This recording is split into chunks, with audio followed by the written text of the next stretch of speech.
So ayun guys, punta tayo sa World Coins. Tapos punta ka sa Oro. Tapos pindutin mo yung swap. Tapos may makikita ka dyan. Meron tayong makikitang uno. Kung wala ka pang uno, i-git mo. Tapos sign in. Para makapag-swap ka. Dyan makikita yung World Coin. Yan. Pindutin mo lang, select Oro. Tapos pindutin mo yung sa baba, select yung World Coin para ma-swap na siya.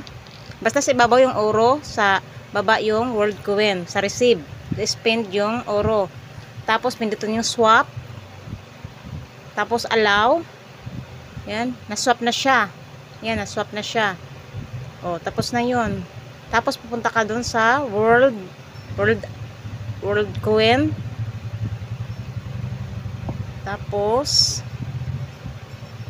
Tapos makikita mo na yun doon yung napasok na yung World